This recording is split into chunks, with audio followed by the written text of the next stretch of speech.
Hello, Flawsome League. It's time for Training Tuesday, and I have got something that I think is going to help everybody here in the group. We all need to be doing videos, and you know that I have been trying to encourage people to do live videos.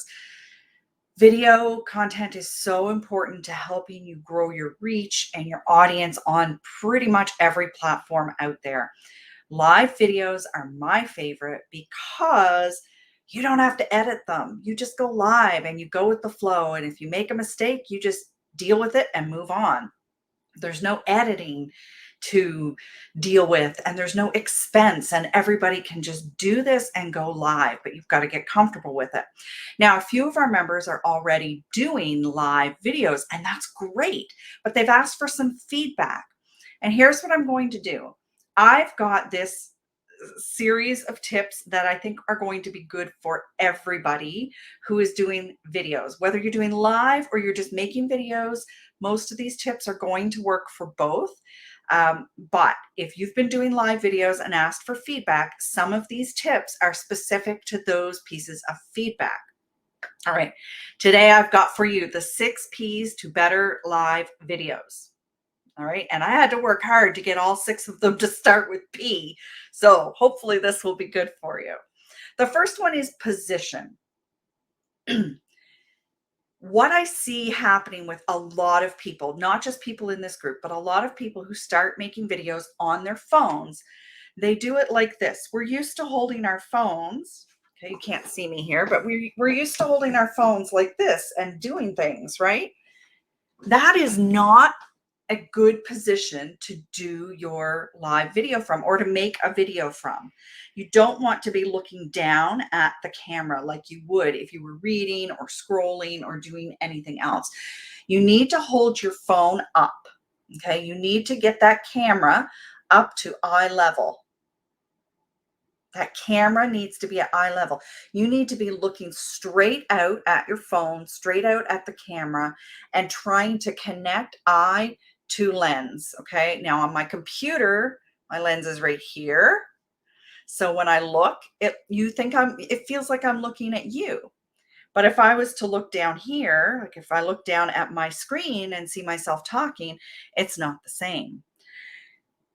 When we look down at our phones like this, ladies, it is not flattering. Looking up from the camera is not a flattering angle.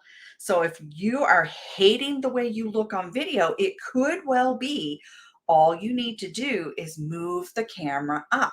You're used to seeing yourself straight on. You're not used to this. Everything sags.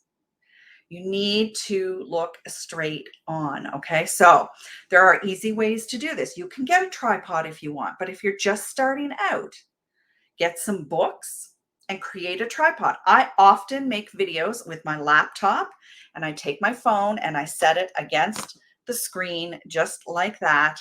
I know you can't see it. My phone is just sitting against the screen on my laptop, and I click go. I move it up with books or my adjustable desk. I move it up so that the camera is at the right height. Super simple. You can use a small desktop tripod. You can get a big tripod. You can get a ring light when you're ready to get a ring light, but you don't need to do that. Just get some boxes and books and create a little stand that is the right height so that you're looking straight at the camera. Super, super important. The other thing about position, okay, our first P is position, is lighting. You do not have to have tons of extra lighting. Go in front of a window. Okay. I have a ring light, but if I turn the ring light off, this is just the light in the middle of my room and a window in front of me. Okay. It's pretty good. It's not too bad. I prefer the way it looks when I get the light going. It evens things out, but you don't need that to get started. Okay, so just make sure that you have light in front of you. Do not do videos with a window behind you. It will be very hard to balance that light. The camera is up, the light's in front of you. Action. If you are having issues with shaking, that means it's time to get some kind of tripod. When we hold our phones as steady as we think we are, we're shaky, right? Maybe not this bad, but maybe we are. So it's really important that if your videos are shaky, that you get have them sitting on something where you won't be shaking. Even I find it's very shaky if I just put my elbows down on my desk. So you'll notice that I try not to touch my desk when I'm speaking because of that. You can get a tripod, set it up away from you, make sure that your video is not super shaky. And don't set it so far away that the microphone won't catch what you're saying. Now, I'm about 2 feet away from the microphone on my computer. You don't want to be any further away from the microphone on your computer or your phone. Okay. If you are setting a tripod up and you're going to be further than maybe 2 feet away, you need to invest in a microphone. And microphones don't have to be super expensive. I've got this one here I picked up on Amazon for about $20. It's got a bit of a cord on it. I use this with my phone if I need better sound. So $20, that's not very expensive. You can buy wireless ones that would take you across the room if you needed to. Make sure that your sound is clear as a bell. All right. And if it's not good enough from just using your phone, then invest in a microphone. That's position. Number 2 is personality. Now, this is a really difficult one for some people. When you're making videos, especially live videos, you need to smile more, and you need to be a little more exaggerated with your hands, and you need to be more open and friendly than you usually are. I don't want you to be fake. Okay, it's not necessary to be fake, but you need to be you on steroids. You need to really push out your personality and open up so that people can feel it through the screen. Everything is flat on screen. And if you come on screen and you just talk like this and you think this is how you normally talk, it's not going to be as engaging as if you get up there and you really show your passion. So you really need to work on not just projecting your voice. Projecting is one thing, but you need to work on projecting your personality.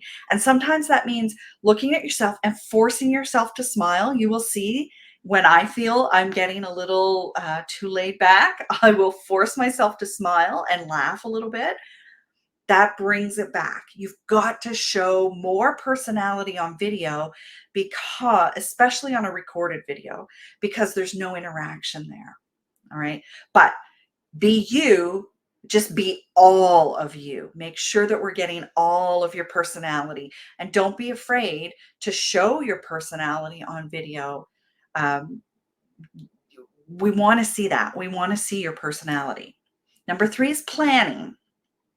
Now, there's different ways you can plan, different pieces of the planning puzzle here. Number 1 is I want you to try and schedule these ahead. It's great to go and do a spontaneous live if you've got a great topic that just comes to you and you can't wait. I did that a couple of weeks ago in the group. I did a spontaneous live about how excited I am about how Twitter is revitalizing its platform. But I also do regular scheduled lives. So every Thursday in the Social Media for Twerps group, people can depend on there being a weekly roundup live every Thursday. So they know to expect that. And if you're doing something that people find valuable, they will come to expect that so that they can check in on what you did this week. You've got to figure out what's going to be valuable to people. So schedule it ahead. If you use the scheduling tool in Facebook, I'm going to warn you. If you schedule a live video through Facebook, you are going to need a third-party tool to actually implement that live. Don't ask me why they've done it that way, but they have. You cannot schedule a live and then open up and go live in it for some reason. So if you want to schedule them ahead, like I do for Social Media for Twerps, like I do for the No BS Blueprint, I have it come up. It comes up with a post and you can get a reminder. People can comment. And then when I go live, it goes live right in that post. I use StreamYard to do this. There's another program called Be Live. They're both super easy to use.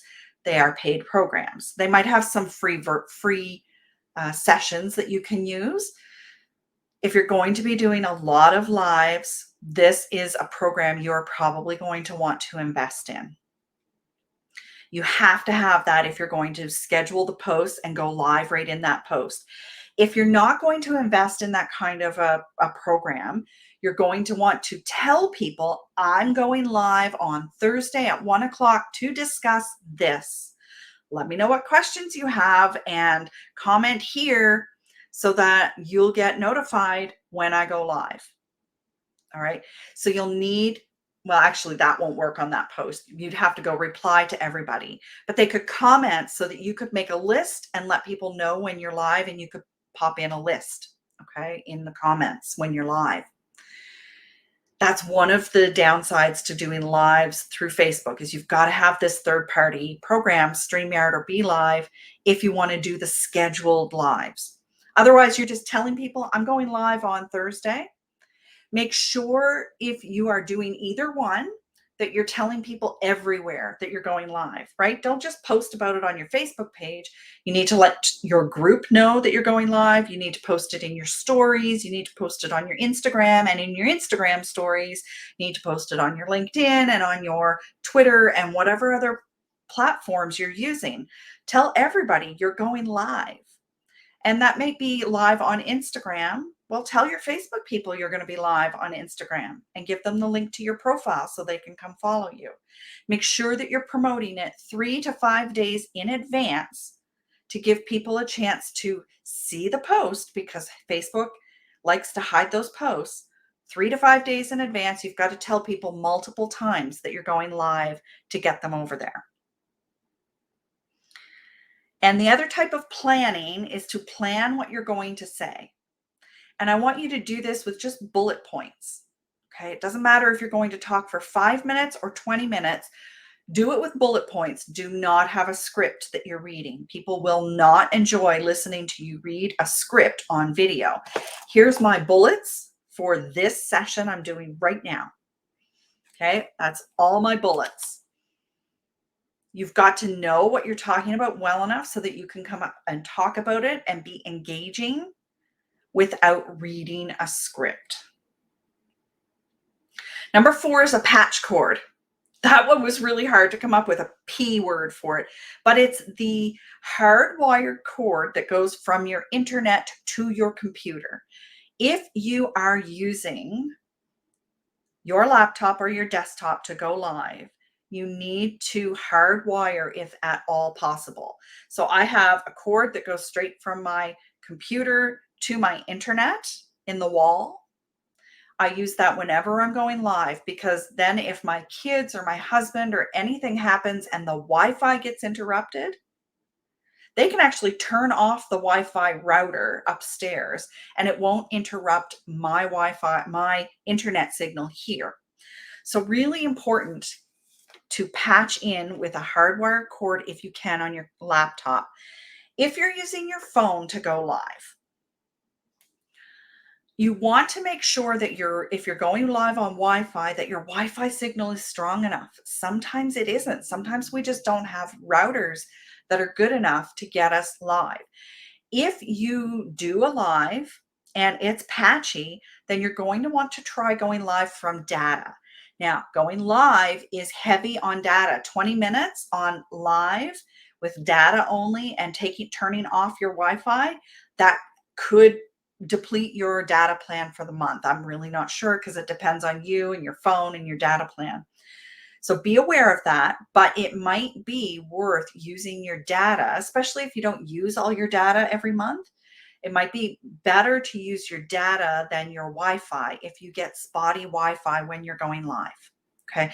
If you're far away from your Wi-Fi router, like my Wi-Fi router is upstairs, so I'm a bit far away. If I was using Wi-Fi on my phone, it might be sketchy, but I'm hardwired, so it should be perfect. And those are things to consider. Number 5, prepare to engage. When you go live in your group or on a page, people are going to come in and check you out, and hopefully they're going to engage with you. So you want to be prepared for that. You want to know where those comments are coming in and decide ahead of time, are you going to engage as they come in, or will you engage at the end? If you're new to engaging as comments come in, you may find this really distracting and find that it takes you off your train of thought and it's hard to get back on. So you may want to practice doing sections of your live and then saying, okay, let me check for comments, and then scrolling for the comments. I love when I go live, especially on Instagram or when I'm doing a spontaneous live, I love to welcome people as they come in. Hi, Janice. So glad to see you. Hi, Lori. Glad you made it. As they're coming in and as I can see their names. Now, it depends on which platform you're using. Sometimes you can see that and sometimes you can't. But I like to get people in and welcome them and let them know that I see that they're there. And then as questions come in, I like to answer the questions as soon as I can. As soon as I take a breath or as soon as there's a beat in my cadence, I will try to answer those questions. However, if I've got a really strict prepared webinar that I'm giving, then I might wait till the end and then say, okay, now I'm going to go back and see what all the questions were. I saw lots coming in, and then I will scroll back. So you can do it either way. Just be clear up front which way you're going to do it for yourself and for the people watching. And don't be afraid to remind them a couple of times. Hi, I see lots of new people coming in. Just want to let you know that I'm going to be doing all the questions at the end. So if you have questions, please be sure to type them into the comments so that I won't miss your question. When I get to the end, I'm going to scroll back and read through them all and answer them then. You can do that 3 or 4 times throughout a 20-minute live session. Okay. Or you can say, hi, Janice, I see you there. Make sure you let me know if you have any questions. I'm going to be answering questions throughout the session today. Whichever way you're more comfortable with. Okay. But it is distracting and it can take you off your train of thought. Number 6 is playback. Especially when you are new to doing live videos, I want you to play the video back and watch it in its entirety. I know that is difficult for some people to watch yourself on video. I've gotten used to it. I'm talking to myself right now. I'm looking straight at myself on camera here and I see everything. You get used to seeing yourself. You get used to hearing yourself. You need to watch it with a kind, critical voice and say, okay, what did I do really well? I'm happy with even just tell yourself, oh, you know what? My lighting, my positioning, my camera frame, my background is all pretty good. I'm really happy with that. I can use that background again. Or, you know what? The shirt I'm wearing is too loud and it's distracting and I got to remind myself not to wear that shirt again. Or whatever, but be kind. Don't worry about your hair or don't worry about, your red face or those things that we can't really control. Worry about the things you can control. Okay. Your setting, your lighting, your sound. Is your sound good? Did your Wi-Fi cut out? Was it sketchy? Were you well planned? Did you seem to struggle with your words, or was it nice and fluid? Were you personable? Did you show your personality? Were you smiling? I've even seen people who will take sticky notes and write sticky notes and put them here on their laptop in front of them or on their tripod and say smile, so that every time they look at it, they remember to smile, because we do need to smile a lot more on video if we want it to be engaging. All right, so think about, what do you want to keep and what do you need to change? And then just get better every time. All you need to do is start. You don't need fancy equipment to get started. You need the phone or the laptop that you have, a window for lighting, some books or boxes, to boost everything up to the right height, and a plan. That's all you need. All right. I'm going to put these 6 things in the comments as soon as I'm done. Let me know if you have any questions. And if you make any of these changes in your lives, let me know so I can come check it out and give you some more feedback. Thanks. See you all later this week.